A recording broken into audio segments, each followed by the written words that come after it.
Mesdames, Messieurs, bonjour à toutes et à tous. Voici les titres de l'actualité. Le président du Faso et la chancelière allemande ont eu hier à Berlin un entretien qui marque l'accélération de leur coopération bilatérale. Angela Merkel a promis de soutenir le Burkina dans le domaine de la sécurité. La journée mondiale de l'eau est célébrée aujourd'hui autour du thème « Les eaux usées, des eaux nuisibles à l'environnement et à l'homme et dont le traitement est assuré par l'ONEA qui dispose de plusieurs stations à Ouagadougou et Bobo-Dioulasso. Nous nous pencherons sur leur rôle dans la protection des populations et de l'environnement. La visite officielle du président du Faso en Allemagne a été marquée hier par sa rencontre avec la chancelière Angela Merkel. À l'issue de cet entretien, le Burkina et l'Allemagne se sont engagés à renforcer leur coopération dans plusieurs domaines.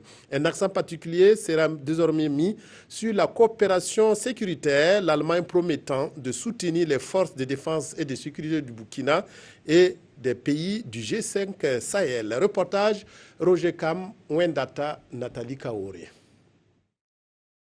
À la chancellerie allemande ce mardi, Angela Merkel accueille le président du Faso et les membres de la délégation qui l'accompagnent pour cette visite officielle à Berlin.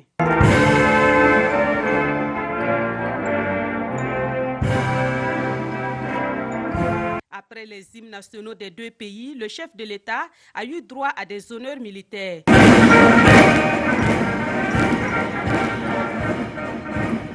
Direction ensuite la salle de conseil où les deux dirigeants et des membres de leur gouvernement s'installent pour un déjeuner de travail.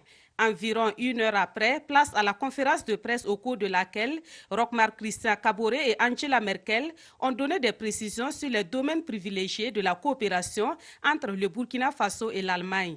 Et la lutte contre le terrorisme occupe une place de choix dans cette nouvelle dynamique de coopération. On peut également aider et soutenir à la formation des forces armées burkinabées. Et au-delà de la formation, peut-être dans le domaine de l'équipement, là, il faudra avoir plus d'entretien plus spécifique. C'est assez récent que le Burkina soit également victime du terrorisme, mais on va faire en sorte que cette initiative du G5 Sahel soit financée par les Nations Unies pour que ce soit efficace. Il a été question aussi de voir comment nous pouvons développer des programmes également dans ces régions pour favoriser effectivement le vivre ensemble au Burkina Faso et pour faire en sorte également que les personnes qui vivent dans ces zones qui sont difficiles se sentent concernées également par le développement. Parce qu'il faut allier, comme je dis, la lutte contre le terrorisme et la lutte également pour l'amélioration du cadre d'existence des populations dans ces régions-là. En plus de la lutte contre le terrorisme, l'axe Ouaga-Berlin va se renforcer dans les domaines de l'agriculture, de la formation professionnelle et de l'énergie. Angela Merkel salue au passage la détermination de la société civile burkinabé qui aura permis au peuple burkinabé de se remettre sur la vraie voie de la démocratie.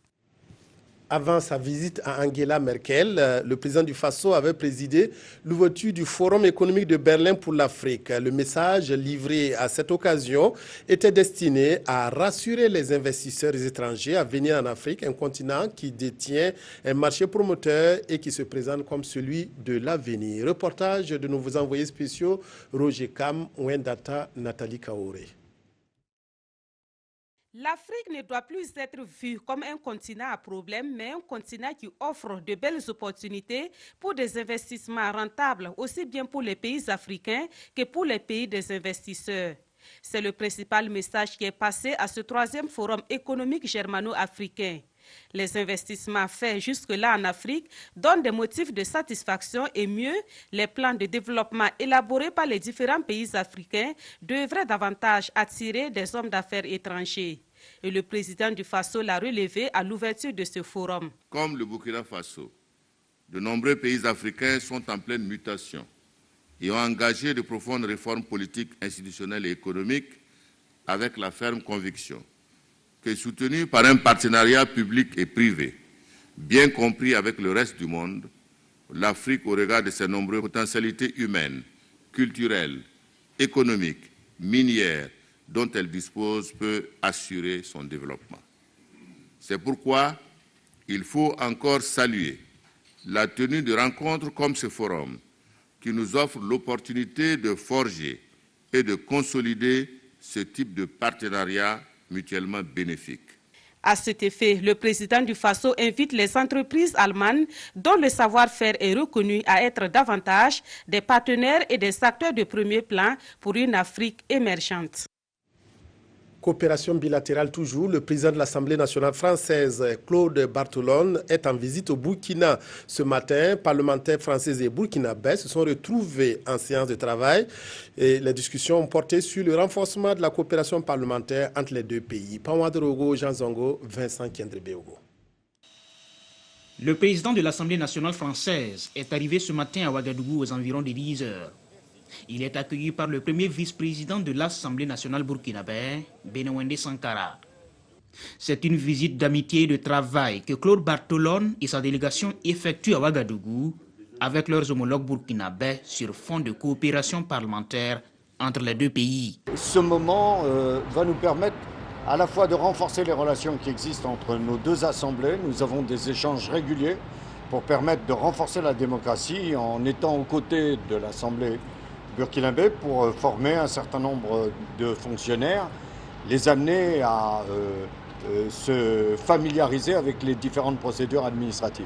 Et puis c'est un moyen, lorsque les représentants du peuple se rencontrent, de venir renforcer les liens historiques qui existent entre nos deux pays et les liens qui amènent nos militaires en particulier à être quelquefois confrontés au même combat contre le terrorisme. Cette visite intervient au moment où un député français demande aux autorités françaises de déclassifier leurs archives concernant l'affaire Thomas Sankara. Ironie du sort, l'officiel français a à ses côtés l'avocat de la famille Sankara. Nous sommes, favorables à ce que la justice française puisse répondre à toutes les demandes qui émaneront de la justice du Burkina Faso pour qu'il n'y ait le moindre doute sur les relations qui doivent exister, y compris sur ce dossier entre la France et le Burkina Faso. La justice doit faire son travail et la vérité doit triompher. Claude Barthelone donnera une conférence de presse ce jeudi matin après une audience à l'Assemblée nationale. La journée mondiale de l'eau est commémorée ce 22 mars. Elle est une occasion pour les acteurs de l'eau de focaliser leur attention sur les questions relatives aux ressources hydrauliques. Chaque année, les États sont invités à développer de nouvelles stratégies pour qu'aucune eau ne soit cause de nuisance, mais plutôt utile aux populations. Reportage Admagiti Nyarkiteda. Rejet des eaux usées excréta par-ci, longue file d'attente à longueur de journée à la recherche de l'or bleu par là. C'est dans ce contexte que le Burkina Faso commémore la 25e journée mondiale de l'eau. La situation urge et interpelle l'exécutif qui s'engage à partir de la station de traitement des eaux usées des Actouli à changer de fusil d'épaule. Débarrasser désormais le pays de toute eau impropre en dégageant des stratégies pour valoriser les eaux usées pour réutilisation. Il faut savoir que autant nous avons accès à l'eau potable en quantité et en qualité, autant nous produisons des eaux usées avec tout ce que ça entraîne comme désagréments s'ils ne sont pas bien traités, s'ils ne sont pas bien gérés. Donc il y a une bonne corrélation qui est observée entre l'accès à l'eau potable et la production des eaux usées et excrétables. Alors que le Burkina Faso est à la recherche de stratégies pour valoriser les eaux usées, au plan international, les acteurs, eux, posent la question pourquoi les eaux usées. Une interrogation qui convainc les partenaires techniques et financiers à s'accorder sur la pertinence du choix du Burkina Faso, qui est de faire en sorte qu'aucune eau, d'où qu'elle provienne, ne soit cause de nuisance. On peut traiter l'eau juste au moment où on peut réutiliser dans la production de l'agriculture, mais aussi comme l'eau potable. Parce que, comme vous le savez, l'eau, c'est une ressource qui est très valorisée, mais c'est aussi périssable, n'est-ce pas? Parce qu'en fait, avec les changements climatiques et tout ça, et avec la croissance démographique, il y a toujours moins l'eau par chaque personne. C'est-à-dire qu'il faut essayer de réutiliser ça. Le temps est donc donné et l'ambition des acteurs de la ressource eau et de l'assainissement garantir aux populations d'ici à 2030 de l'eau et leur offrir un cadre de vie sain. Pour y arriver, le gouvernement compte mobiliser les ressources nécessaires et peut d'ores et déjà compter sur les partenaires techniques et financiers dans la recherche des fonds et les collectivités territoriales pour la mise en œuvre de cet ambitieux programme. Le traitement des eaux usées au Burkina est assuré par l'ONEA à travers ses stations de traitement des boues et de vidange de Ouagadougou et Bobo-Dioulasso. Ces stations permettent de transformer les boues de vidange en intrants agricoles. Comment fonctionnent ces stations de traitement? Exemple de la station de Zaktouli où se sont rendus Moussa Ouedraogo à Boubacar Sagnon. En provenance de la ville de Ouagadougou, ce camion vidangeur fait son entrée à la station de traitement des boues de vidange de Zaktouli. Devant le lit de séchage, Moumouni Zengue, le conducteur, aidé par les ouvriers, ouvre les vannes et laisse couler le liquide. Bon, franchement, c'est très appréciable. Parce que dans les sites, on ne rencontre pas de difficultés comme ça. Mais souvent, dans la nature, bon, on a des difficultés avec des eaux et forêts, souvent les propriétaires terrains. Opérationnelle depuis septembre 2014, cette station a coûté plus de 700 millions de francs CFA. Les boues de vidange qu'elle reçoit sont traitées biologiquement dans les lits de séchage. Un lit de séchage, c'est quoi? C'est un ouvrage de réception composé d'un massif filtrant permettant de faire la séparation entre la matière solide et le percolat. Et après cette séparation, la partie solide reste sur les lits de séchage pour une durée de 21 jours. Après les 21 jours, la matière solide est raclée et dépouillée pour sa maturité continue d'au moins 3 mois. Après ces 3 mois, ces boues séchées sont supposées être hygiénisées, prêtes à l'emploi, soit à l'agriculture, soit au compostage, soit à l'usage, en tout cas d'engrais. La matière liquide passe par une série de bassins pour son épuration. À la sortie, en tout cas, les analyses montrent que les valeurs des paramètres que nous surveillons pour la pollution est nettement en deçà des valeurs des normes de rejet en vigueur au Burkina Faso. Donc vraiment, c'est de meilleure qualité et qui peut être utilisé. Mais pour des mesures sécuritaires, nous recommandons toujours que ces eaux soient utilisées sur des cultures qu'on doit passer forcément par la cuisson avant d'être consommées. La station de Zaktouli a une capacité de 125 mètres cubes par jour et fait partie des 3 stations de traitement des boues de vidange construites par l'ONEA à Ouagadougou. Le ministère de l'eau et de l'assainissement veut aller plus loin dans la collecte et le traitement des eaux usées. Une station moderne de traitement et de valorisation des boues de vidange est en construction à Kosodo. À terme, cette station, quand elle sera fonctionnelle, une partie des excréments va aller à la production donc, de biogaz, une autre partie va aller à la production d'électricité qu'il va falloir injecter dans le réseau Sonabel que vous connaissez, et les eaux traitées vont aller à la production. L'objectif de la réalisation de ces infrastructures est de parvenir à une gestion collective des eaux usées et excréta, car déversées dans la nature, les boues de vidange peuvent avoir des conséquences sur la santé et l'environnement. Les boues de vidange sont constituées généralement des germes de maladies, des micropolluants, des substances chimiques très toxiques et dangereuses pour la santé humaine. Également, ces boues de vidange entraînent une perturbation de l'environnement, des écosystèmes, qu'il s'agisse des eaux de surface, qu'il s'agisse des eaux souterraines.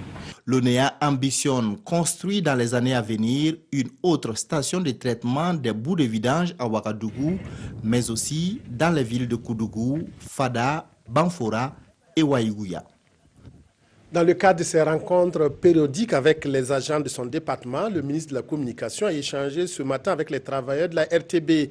Rémi Fulgence Djandjinou a eu des discussions franches avec les agents autour de leurs préoccupations, appelés à connaître des solutions dans les prochaines semaines. Et c'est dans la concertation et le dialogue que la RTB pourra être un média d'État performant, a-t-il souligné. Reportage Kosoun Koulibaly, Nathalie Sabadogo. Le ministre de la Communication dans les locaux de la télévision nationale. Le premier responsable du département vient s'enquérir des nouvelles de l'évolution des activités de la structure. De la régie de transmission au studio de diffusion, en passant par les archives, le service de programme, du sport et de la comptabilité, le ministre a pu toucher du doigt les réalités de la maison. Lorsque nous sommes arrivés, nous avons obtenu du gouvernement un effort de 300 millions de francs pour la numérisation du nodal. Donc il était important que nous puissions regarder effectivement si cet argent, dans une période de difficulté que nous avons pu obtenir, avait été utilisé à bon escient. Au niveau du serveur, il y a eu des problèmes il y a quelques jours et nous avons voulu comprendre la base des problèmes était située à quel niveau. Ça nous a été expliqué et nous avons écouté également les possibilités de solutionnement qui sont offertes donc par les techniciens sur cette question-là. Toutefois, des défis restent à relever et sans langue de bois, agents et ministres ont ensemble débattu des problèmes liés à la grille de programme et au manque de matériel qui mine le bon fonctionnement de la structure. L'un des grands défis pour l'heure est le passage à la TNT, la télévision numérique terrestre, dont la date butoir est prévue pour le 30 septembre prochain.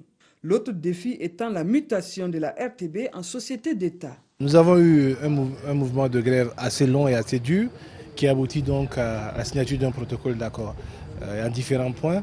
Je pense que de façon générale, je dois dire que les points sont tenus.